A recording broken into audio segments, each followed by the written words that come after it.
Hey brother, it's Dan with Good Guys to Great Men. I just wanted to make a quick video today on what we call high regard. It's a really important part of what we do in coaching with men.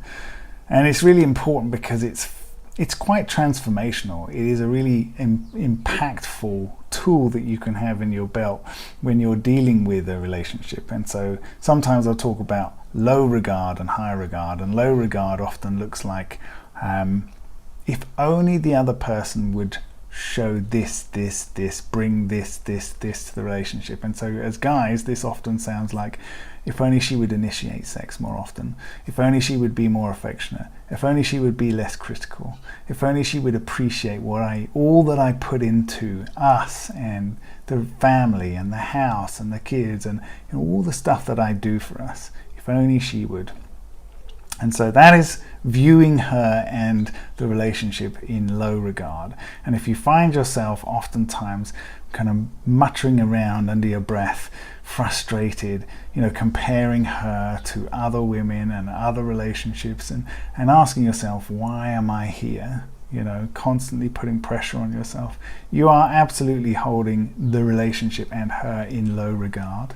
And during that, you will be creating this pressure and this feeling of hardness and a lack of love and a lack of understanding and a lack of respect between the two of you, which is picked up by the other person.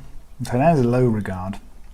And what is high regard? Well, high regard is the opposite. High regard is loving somebody else without needing a reason for it, right? Just because of who they are, the person that they are, the woman that she is. Just love her for that. That is high regard. How can you do that? Well, that's because I respect who she is as a person.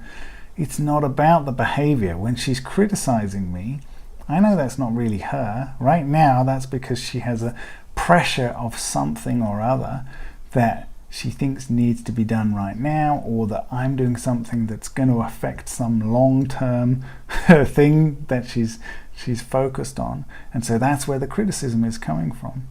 And in actual fact, a lot of the time the criticism can be very beneficial. In a work environment, when people criticize us, we look at it and we go, okay, what in there is useful? Oftentimes there's lots of really useful information in there, but when it's our romantic partner, we've given them this power to have the ability to tell us how we feel about ourselves. Even when we're just talking about something ridiculous like, washing the floor, or taking the trash out, filling up the dishwasher, all that stuff.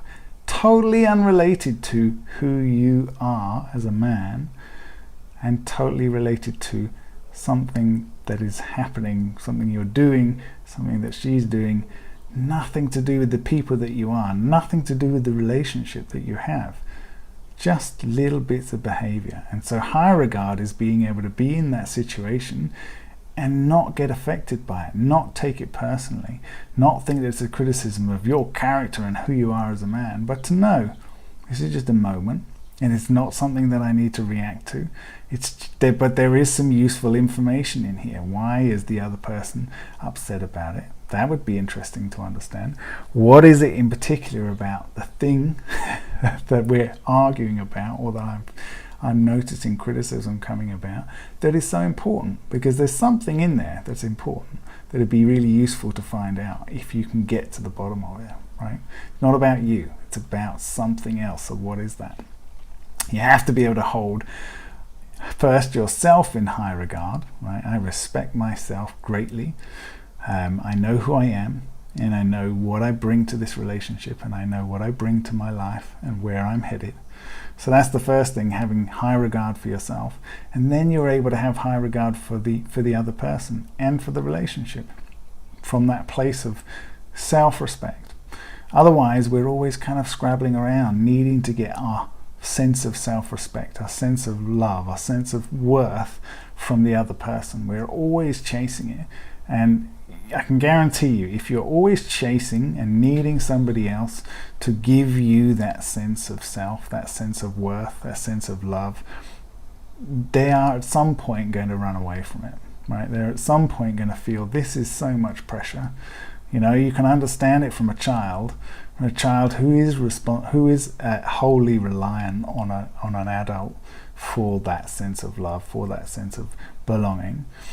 But for a grown-up, We need to be able to find that in ourselves, and that comes down to knowing who you are. That comes down to knowing what it is you want. It comes down to having a very clear path for yourself in regards to your life, in regards to how you show up, in regards to how you interact with other people. So this is what high regard is all about. It's not an easy thing to do. This is why our coaching programs take time over months, because we have to build a foundation of who you are, a foundation of love for yourself, a foundation of confidence in the way that you think about and approach your life, your relationship, your career, all of that stuff. And it starts first and foremost with you, because if we don't have that foundation in there first, you're going to crumble whenever somebody else comes along with some differing opinion, or whenever somebody's having a crappy day and their mood is going up and down, it's going to affect yours too. So that's it for today. High regard. It often feels like a softening when you think about the situation that you find yourself in, and you decide, rather than trying to fight it or attack it, you're just going to allow yourself to respond to it in a calm, confident way, in exactly the way that you want to, based on the values that are important for you, based on the kind of things that you would love to receive from somebody else, and giving those things first. That's it for today. Take care, guys. Bye.